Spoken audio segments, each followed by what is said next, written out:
And so anyway, so Jason Tatum, who plays for the Boston Celtics, this brother is in the news right now because it was revealed by CNBC that he saves 100% of his salary from the NBA. He saves 100%, not 70%, not 80%, not 90%, 100%. And what really impresses me is that Jason Tatum might, right now, in my opinion, be the smartest millennial I've ever seen in my life.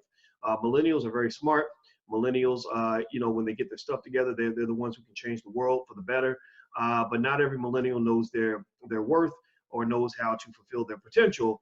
And I know when I was 21, I wasn't always on point. I didn't have it all together. I don't know if anybody else was a dumbass when you were 21. If you were a dumbass when you were 21, raise your hand. But I wouldn't say I was a complete dumbass. I was actually teaching college when I was 22. So I was actually doing my own thing. He went to the league as a basketball player. I went to the league as a scholar. But at the same time, when I compare the decisions that I made when I was young, they're very different from the decisions I make now. So Jason Tatum is, somebody says, are you a boomer or a Generation Xer? My mother is a boomer. How about that? So we'll start with that. So I'm definitely Gen X. And my brother is whatever that generation is after that. I guess that's millennials, right? I don't know if they call them Generation Y or what. But anyway, so Jason Tatum, apparently he has found a way to save 100% of his salary. And when I saw that, I thought it was great because, for the first time, you've seen a black man in the news and in the media for something good. They're always quick to sort of put the brothers in the media when they do something crazy or something stupid, but they don't always highlight when they're doing something positive and something worthwhile. And so when I saw what Tatum was doing, saving 100% of his salary, my first thought, obviously, like a lot of people, was, well, okay, what's he what is he living off of? Like, where's he getting his actual money? And just like I suspected, he's actually making his money from his endorsements. So in CNBC, and I'm going to pull up this article about Mr. Tatum and CNBC. As I do that, please do me a favor right now. Please hit the thumbs up button. If you haven't hit the thumbs up button, please hit the thumbs up button right now. Share, subscribe. Also, make sure you subscribe to theblackfinancialchannel.com. That's daily financial news from a black perspective. Theblackfinancialchannel.com. We're one of the fastest growing financial platforms in the country. We're bigger, 3 times bigger than Black Enterprise. So we are growing very, very fast. And most importantly, we're independent, no corporate sponsorship. It's built by the community. So let me read some of this to you. Hit the thumbs up button. After one basketball season at Duke University, Jason Tatum declared for the 2017 NBA draft when he was just 19 years old. The team was selected number 3 overall by the Boston Celtics and signed a lucrative $30 million deal to be distributed over 4 years. This season, Tatum will earn a base salary of $7.83 million, and every penny will go straight to the bank. He says, quote, all the money I get from the Celtics, I put in a savings account, he told Maverick Carter on an episode of Uninterrupted's Kneading Dough. To this day, he hasn't touched a dime of his NBA money and lives off endorsement deals, which have included Gatorade, Imo's Pizza, and Honeydew Donuts. When I picked my agent, I told him that I wanted to do as much off the court as I can. Tatum told the Boston Globe, right now I'm young, so I can try to do everything as much as possible. Tomorrow's not promised. You're not promised the next contract. You want to save all the money you can.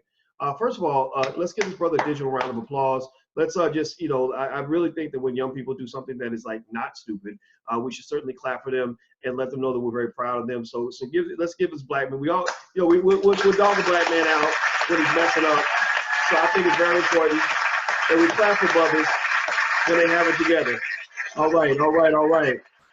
Because, just earlier today, we were getting on that one brother. I don't even want to say his name, but y'all know who I'm talking about. That brother who played, Patrick Patterson, who plays for the Clippers, who was up here calling black women bulldogs or something, right? And so we went off on this brother. We shut that down real good, real fast. And so I think that if we're going to go shut them down when they're messing up, we should elevate them when they're doing well. So good for him. Way to go, brother. Very, very proud of you. I love it.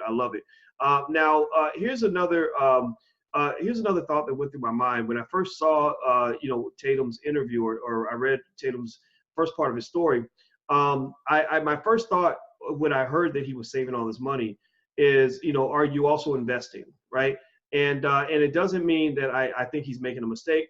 I'm sure Maverick Carter talked to him about it. If that has happened, I'm sure that he knows about investing. But in case he doesn't know, in case he doesn't hear me, or in case he's listening somewhere, I want him to know that when you get that kind of money, you don't just want to put it in a savings account. You want to invest some percentage of that money because money is capital. Capital is supposed to, according to financial theory, be put to its best available use. What does that mean? That means that capital is supposed to be planted like a seed, right? Meaning that you put your money in, and if you let it grow consistently, then you'll get, 5-10 times more out over the long haul than you actually put in. And also, given the fact that he knows a lot of NBA players, he knows the Maverick Carters and LeBron Jameses, stuff like that, because they have excessive amounts of capital, they're going to draw the best business deals. So when they draw the best business deals, those are just literally like money trees. Though it's like having an ATM machine in your backyard where people are going to bring deals to you where they say, look, you put in $1 million, we could flip this into 5 million in a few years. So when you don't invest your money, what you're doing is you're basically killing the potential of the money. It's almost like if you have,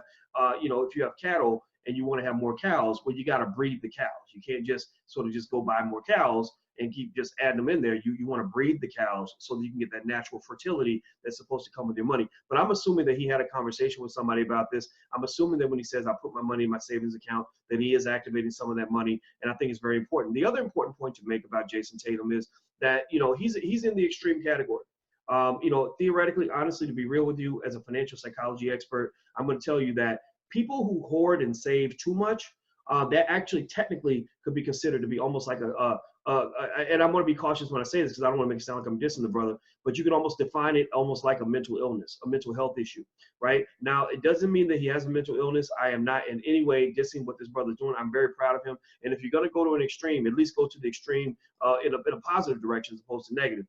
But actually, for those of you who are kind of looking at this like, whoa, wait a minute, man, I can't save every penny. Or if I spend my money and enjoy my money, Doc's going to get on me. Nobody's saying don't do that.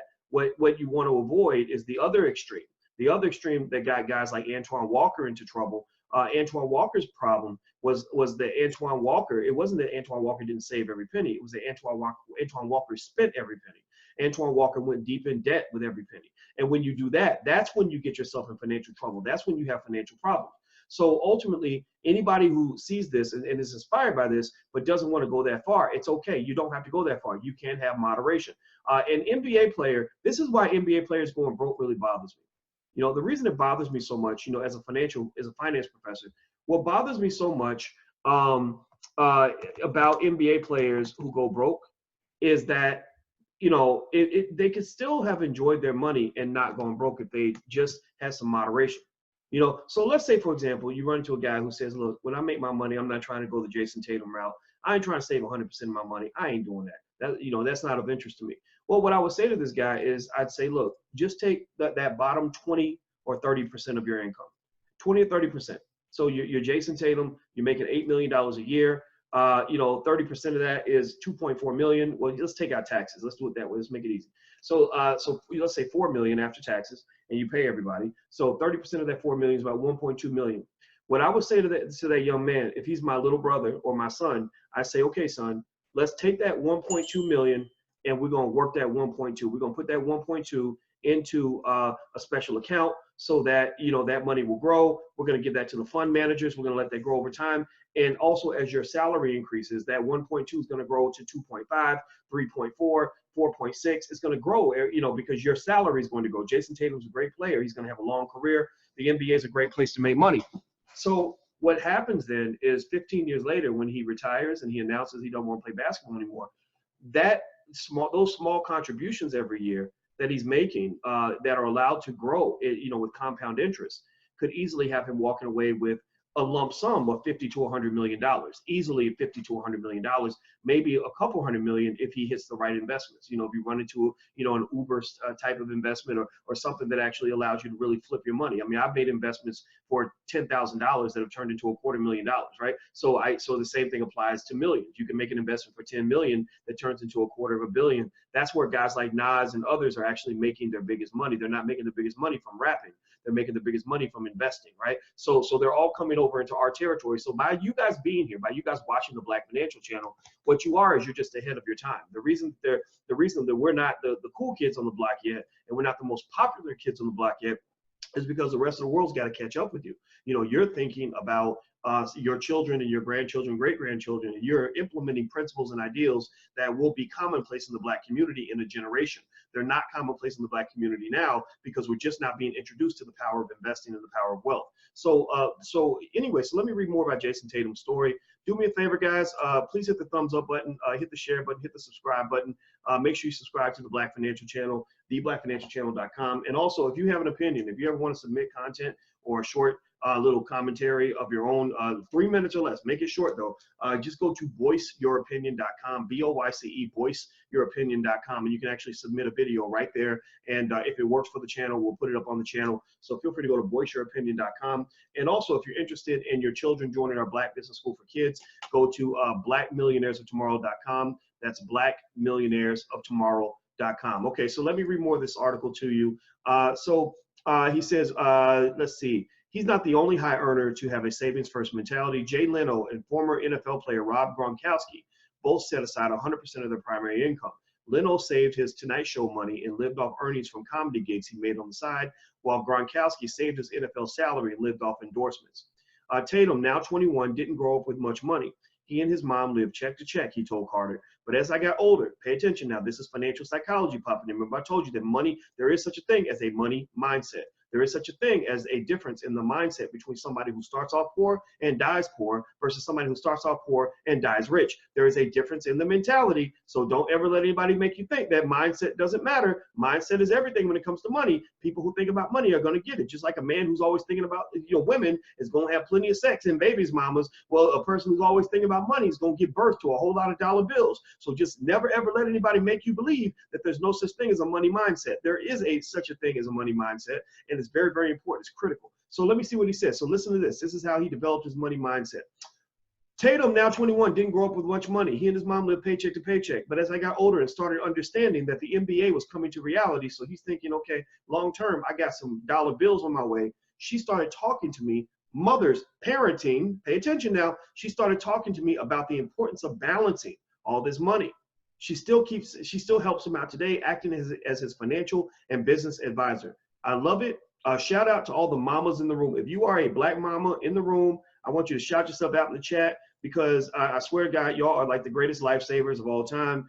We love all of y'all. And I really think going into business with your mama is actually a good way to go. In business and wealth, I believe it's good to be a mama's boy. Shaquille O'Neal is another guy who was a little bit of a mama's boy when it came to business. Not in a bad way, but in a very productive way. Did anybody know about this? Shaquille O'Neal's mama was managing all of his money, all of his investments, all of his assets when he joined the NBA. Now, are all mamas qualified to be financial advisors? Not in every case, right? Some people got mamas that are trifling, right? Some people got mamas that got a crack habit. Some people got mamas that'll go and spend the money on their boyfriend. But most mamas will do what's right by their baby. And the best thing about a mama as a financial advisor, which is why I strictly approve of this message, is that a mama can be trusted usually. Right now, and if you can't trust your mama, then first of all, I got some good therapists I can recommend for you. But then second of all, if you can't trust your mama. If you can't trust your mama, then all bets are off. But if you do have a mama you can trust, I think mamas are great business managers. Especially if you supplement that and bring somebody else in that she trusts, who can advise her on the best uses of those funds, right? And because here's why I bring this point up.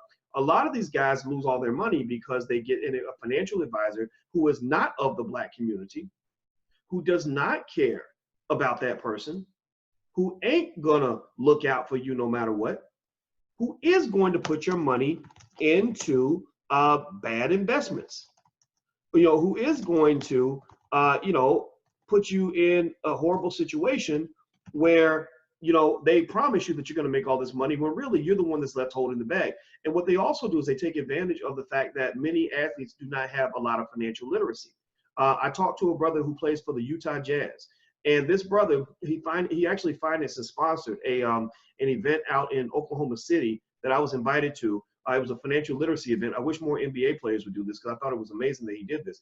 And I remember talking to him. We met for breakfast, and he told me that when he signed his financial plan with his advisor, that there were all these hidden fees that they just sort of snuck in the contract. All these little fees that they just sort of slid in there. Just like the way they trick you with sex. Let me just put the tip in a little bit, right? So they tricked them and they put all these hidden fees in there. And they thought that he wasn't going to notice. They thought that he wasn't going to pay attention because they're used to athletes only focusing on the booty and the bling and not really paying attention to what's going on with those hidden fees. And that's how they get you. That's one way they get you. They put so many fees in there so that, whether you make money or lose money, they're going to get their money. Any risk that's taken in this investment is going to be taken by you. It's not taken by them. You see, that's what they would call a transfer of risk. Basically, through specific forms of contracting, they transfer the risk onto you so that you end up holding the bag if the investment doesn't work out. But if the investment makes money, then they're making even more money than they were making before. They have a floor on the amount of money they're going to make. You don't have a floor on how much you can lose. You can lose it all. Right. And that's why you see guys, anybody remember, give me a yes or no if you remember Quentin Portis. Quentin Portis, the NFL player who said that he was going to go and shoot his financial advisor because his advisor ripped him off. Anybody remember that? Give me a yes or no if you remember Quentin Portis saying that he was going to go shoot his financial advisor because the advisor lost all his money. Anybody remember that? Give me a yes or no. Hit the thumbs up button, please. If you haven't done it yet, please hit the thumbs up button. Okay, I see some yeses, I see some nos. Well, let me just tell you this, as a guy who understands finance very well, I knew exactly why this happened to him. The minute I heard that story was the minute I knew exactly what went down. I said somebody invested badly for him and gave him bad advice. What they probably did, there's a good chance they probably did this, they probably said, hey, we're gonna start, me and my cousin Benny are gonna start a liquor store. And you're going to be a partner in the liquor store. You're going to put up the capital. We're going to manage the liquor store. So what you do is you put in the contract, they put something in there where they're going to charge all these management fees that they receive, for making the deal happen, for running the liquor store, for, doing all these other things, right? And you're going to only get what you might call equity participation. You only make money if there's a profit being made, but they make money whether there's a profit or there's a loss. You see, somebody who gives themselves a salary in your income is going to make money whether you make money or not. That's how they got New Edition. How the hell? Anybody else see the New Edition story? Anybody else remember that nonsense? Give me a yes or no if you remember the part of the New Edition story where New Edition got robbed on their first deal, where we did a world tour, #1 album, sold out stadiums all over the globe, and ended up getting a check for like $1.87. How does that happen? Where did the money go? I mean, the money didn't disappear. Let me tell you where the money went. The money went in the fact that the people who wrote the contract, what they do is to protect their own income, they put little fees in there, little recoups. Like, okay, I get when the money comes in, I get first dollar back, whether we make a profit or not. When the money comes in, I get the money. I get a fee for this. I get a fee for that. I've got a company over here that makes that makes jewelry, and I'm going to put in a jewelry fee, like any bling you want. You walk into the jewelry store, you get all the jewelry that you want. Well, you're buying it from a company that I own or my cousin owns, right? So what they're doing is they're scraping away at the money before a profit is even made, and then they tell you get paid based on profit. And if you ever get paid based on profit, then you's a sucker. I had a good conversation with Will Smith's brother, Harry, who's a financial guy like me. I love Harry, smart guy. He and I sat and talked for 2 hours at one time, and we hit it off so well. We had another 2-hour conversation, and it was great talking to him, because I could tell from talking to him how smart that family is. The Smith family is not successful for nothing. They're very, very bright people. I can confirm this from the conversation we had. Anyway, so I'm talking to Harry, and I remember that one of the things that he said that changed, that shifted the way they seem to do business as a family, was that back in the 90s, they used to do deals where people like Will Smith or Tom Cruise or whomever would get a percentage of the first dollar that came in the door when a movie was made. They would say, you get 20% of all the revenue, whether we make a profit or not. Then they flipped over to deals where you only make money if there's a profit. So the problem is that profits can be manipulated. Accounting can manipulate whether or not there's a profit. If they throw enough expenses in there, they can make sure that there's no profit. That's why Harry Potter, to this day, does anybody know this? To this day, from what I understand, Warner Brothers still claims Harry Potter has not made a profit. Has not made a profit. How many of y'all knew this? Yes or no? Give me a yes or no. How many of y'all knew that to this day, Warner Brothers claims that Harry Potter, the franchise, has never made a profit?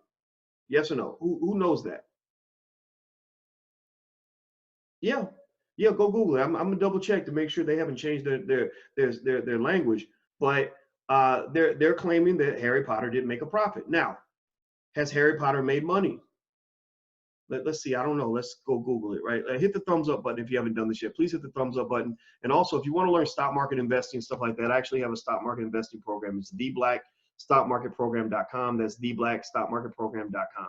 So feel free to go to theblackstockmarketprogram.com if you want to go check it out. Let me see. Harry Potter box office. Okay. According to this first link, let me see here.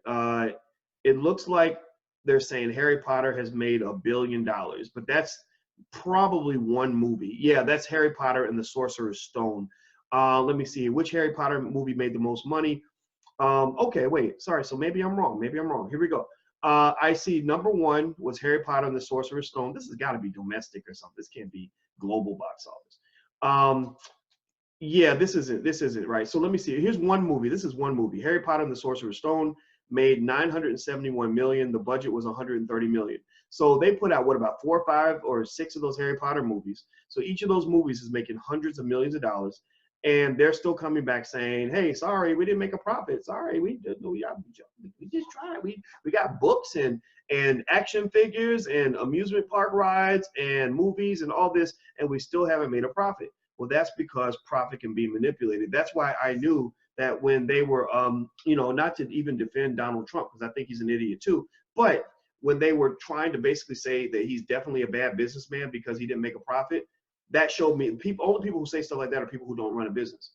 Because a lot of people that run businesses know that a lot of times you don't even want to make a profit because then you got to pay more taxes. So they will live a lavish lifestyle and write everything off so that they don't have a profit, so they can say, "Oh, I didn't make any money. I'm broke. We ain't got no money over here," right? So anyway, hit the thumbs up button. Please hit the thumbs up button. Let me finish reading this article, and then we can bounce on out of here, and I'll let you guys go. Make sure you subscribe, theblackfinancialchannel.com. We're growing very, very fast, and we're a great daily financial news channel, and there's no other place like this. I can't imagine any other place being able to give you analysis like this that also comes from a black perspective. We're just damn good at what we do. So theblackfinancialchannel.com. All right, so Tatum, now 21, didn't grow up with money. He and his mom lived paycheck to paycheck. So good mothering came into play, not only with his mother being a great business partner, but also his mother teaching him things when he's young. So moms, dads, parents, what you teach your kids is going to stay with them forever. I'm just telling you this right now. My grandmother, the things my grandmother taught me are the things that drive who I am right now. Who I am right now would not be the same person if my grandma had not talked to me about, responsible finances when I was a kid. If I had not heard that from my grandmother, I would not be the man that I am to this day. So what I really want you to understand is that what you say to your kids about money is going to stick with them forever. So you have to make a decision. Are you going to tell them things that are going to empower them, or are you going to tell them things that are going to destroy them and leave them in poverty and leave them in the struggle? It's up to you. It's up to you to make that decision. But I'm encouraging you to really understand that you have all the power. So let's see here. Let me keep going. He has a favorite splurge. He said, "The thing I spend most of my extra money on is I like wearing nice clothes." And I like the fact that he mentioned that. He said, "I didn't make all this money to save it all." He said after he got drafted, he bought an Escalade for his mom and a Range Rover for himself. So, I think that's a good thing, right? See, here's the thing about Jason Tatum. Jason Tatum will probably be making 15, 20, or 25, or maybe $30 million at some point. He's a very good player from what I saw watching with the Celtics. His income will only go up. His endorsements will only become more lucrative. And also once he gets into the world of investing, if he's hanging with LeBron and who's also hanging with Warren Buffett, there's no way this brother's not going to be insanely rich at some point. The key things to carry away from this is that if he is saving that money, he really needs to make sure that money's invested, that money's active. Because when your money's active, then you'd be amazed at how much it grows, especially the last 30, 40 years. The last 40 years, at almost any 5-year, 10-year period in the last 40 years, making money in the stock market is like shooting fish in a barrel. You could be a blind, retarded monkey and make money in the stock market just by randomly picking stocks and investing consistently. I'm not making this up. This is actually proven by financial theory. There's a book called A Random Walk Down Wall Street by Burt Malkiel, where he actually has monkeys invest in the stock market, and the monkeys were actually making money because right now it's been that easy. And truth be told, really, you go back the last 100 years, it's been pretty simple. And so what I really want you guys to understand is that you can't run right here letting people talk you out of doing the things you need to do with your money, or letting fear cause you to not let your money grow.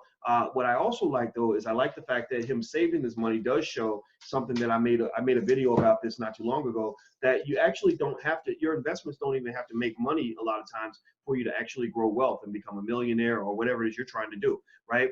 There are people who just make consistent investments, and maybe those investments don't grow at all. Maybe they buy shares of stock, on average for $100, and they go down to 95. But the idea is that at least you're putting your money somewhere where it's going to maintain itself. You see, the thing about money is that money is supposed to turn into capital. It's supposed to turn into an asset. And when you get income, income is your opportunity to have an asset. Most of us blow that opportunity. If you simply were to take the amount of money that most of us spend on fast food, the average Black American spends about $3,000 a year on fast food. So when you're adding up Popeye's chicken and going to see the Black Panther and buying new shoes or whatever it is we do, the average Black American spends about $3,000 a year on fast food. If the average Black American were to put the same amount of money into the stock market as we put into fast food, then you would have no money problems. You do that for about a decade or two, you're going to have tens of thousands, if not over $100,000 liquid in the bank. So anybody who tells you that being poor means you must stay that way is lying to you. That is not true. I put it on my mama. I put it on everything I love. I've studied this for 25, 30 years, and I know exactly what I'm talking about. Please don't listen to any Negro naysayers who tell you that investing is not a good idea. If anybody tells you that investing is not a good idea, then I want you to go look at their bank account, and their bank account size will tell you everything you need to know about the fact that they are lying through their teeth about something they know nothing about. So do not let dumb people guide you financially. Pay attention to what wealthy people are doing. Pay attention to what people are doing who rose out of poverty. Those are the ones that you want to pay attention to. Now, do me a favor. Please hit the thumbs up button. Hit the thumbs up button if you haven't done this yet. David K says, I remember a few months ago CNN revealing that Trump made $479 million last year. Pretty good for a bad businessman. Yeah, I'm not trying to say Trump is a great guy. I don't think he's a great guy. But, that ain't got nothing to do with whether or not the man's making money. All I know is that when I was in high school, this man had a private jet with his name on it. And I know that as a 48-year-old, he still got a big jet with his name on it. So I'm not trying to say that his finances are wonderful. They're probably complicated. They're probably crazy all over the place, I'm sure. I'm sure he's got all kinds of shady deals around the world. I'm sure he's using his office for his own personal benefit. I have no doubt that that is occurring right now. But what I will say to you is that if anybody lets you use politics as a reason to try to somehow say that he's really broke and he's really a horrible businessman and all this other stuff, then you's a fool, man. You are a fool. How many of y'all, give me a yes or no, how many of y'all can go get you a private jet right now, and a jumbo jet that is yours with your name on it that you can fly? Yes or no? Can you go get a jumbo jet, even get access to it, even use it, just access to a jet, right? Not even own it, access to it. Yes or no? Right. The answer is no. Most of us can't do that. Now, I'm not trying to sit here and defend the man. I'm not trying to say that he's a great guy. I don't think he's a great guy. I'm just trying to tell you that they lying to y'all, man. They playing y'all. If he was a Democrat, they would have a whole different narrative about how wonderful of a man he is and how you need to believe in him. And I'm not into that, good, bad, whatever, scenario when it comes to politicians. I'm just into looking at what's real and what's not and where the resources are. So you guys remember that the number one word that our community needs to learn for this generation, I mentioned this to you guys before, the number one word for our community for this generation is what? Does anybody know? Can anybody guess what the number one word is? Dr. Claudia Anderson gave me that word, and I'm sharing this with you guys every chance I get. The number one word that you and your children need to recite to themselves every day is this. Hit the thumbs up button while we do this. I'm going to give you guys a second to see if you can answer. See if anybody can guess what that number one word is for the 21st century that Black people need to understand. Resources. Bam. Thank you, Brother Kofi. Thank you, Happy Times. Yes, resources, resources, resources. The acquisition of resources is the most important thing that Black people can do, even if those resources are not necessarily the most profitable resources. So that means the acquisition of stocks and bonds. Anybody who buys stock consistently and does it for a 10, 15-year period in the last 40 years is doing well, unless they took on a bunch of debt, but they're typically doing well. The acquisition of land and property, right? Even buying property that's overpriced ends up being a good long-term investment 9 times out of 10, right? If you had bought an overpriced building back in, or overpriced house back in 1982, well, that house is probably worth tons more now than it was at that time. And then on top of that, in fact, you can't show me hardly any real estate anywhere that isn't worth more now than it was worth 25 years ago, a generation ago. That's extremely rare, right? So it's, if you're thinking long-term, it's almost impossible to overpay for real estate most of the time. Now, I'm not saying all the time, right? But I'm saying most of the time. Resources, starting businesses. That's another type of resource that you're able to create from what they call your human capital. So resources, resources, resources. The people who have the most resources are the ones who win. So what does that mean? That means that if I'm a person who has an average income and I'm spending money, I'm thinking about what percentage of my spending is going toward the acquisition of resources versus what percentage of my spending is going toward giving my money away in exchange for a service or a product or some food or some shoes or whatever, right? If somebody give me a Popeye's chicken sandwich for that $5.99 plus a drink, which brings the total to $10, $12, you can buy $12 worth of stock. That is doable.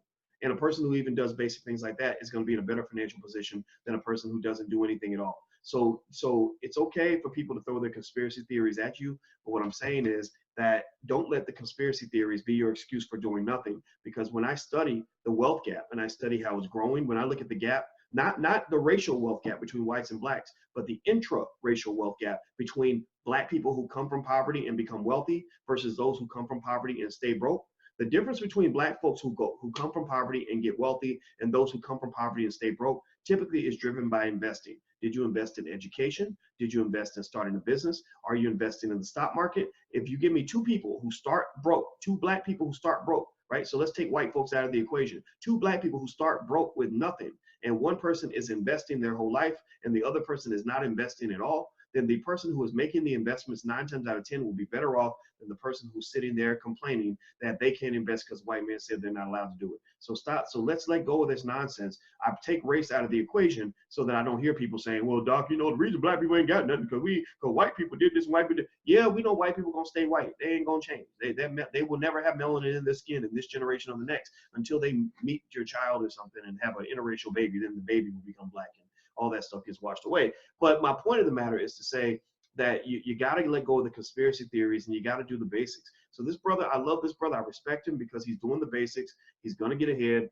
Even if he's not making heavy investments or lucrative investments, he's going to be better off than a lot of these guys out here who are spending all their money up and are going to end up broke. All right, guys. So do me a favor. Please hit the thumbs up button. Please hit the share button. Hit the subscribe button. Make sure you subscribe. TheBlackFinancialChannel.com. Also, if you'd like to do a short commentary, a short little video that we can share on the channel, feel free to go to BoyceYourOpinion.com. BOYCE. BoyceYourOpinion.com. And also, we have a seminar tomorrow night on how to form the perfect estate plan. Remember, your legacy will outlive your life. Your legacy will outlive your life. Meaning that, you know, your time on this earth will be short, but what you leave behind will last for 10 times your lifetime, right? So given that your legacy will outlive your life, think about Martin Luther King. He lived 38 years, but his legacy's lasted, you know, it's going to last 100, 200 years, right? Your legacy will outlive your life. So you got to protect your legacy. Protecting your legacy means you don't want to go out like Prince. Don't go out like Aretha Franklin. Get you an estate plan. We got a lawyer, attorney Nicole Compton, who can teach you how to form the perfect estate plan.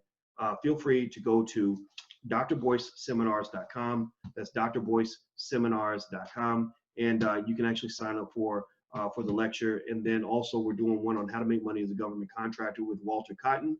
There's a lot of money being spent by the federal government. If you want to get your piece of that and want to get through the red tape, he's an expert on this. He can help you. It's a small investment. I think it's $99 to join the seminar, but you can literally go out and make $99,000 with the information that he's going to give you. And I've seen this. We have students who are now making well into the 6 figures. So feel free to go to drboyceseminars.com. Last but not least, if you want to get your children ahead, my high recommendation is that you send your children to business school at a very early age so that they'll be 10 years ahead of the other kids. Don't just send them to football camp, basketball camp, send them to business school. We have a great Black business school for children at blackmillionairesoftomorrow.com. That's blackmillionairesoftomorrow.com. So I hope that that's good information for you. We have resources to help you. The Black Business School has your back. We want to see you win. So take care, guys. Have a good night. And thank you for hanging out with me. I'll talk to you guys soon. Take care. Peace.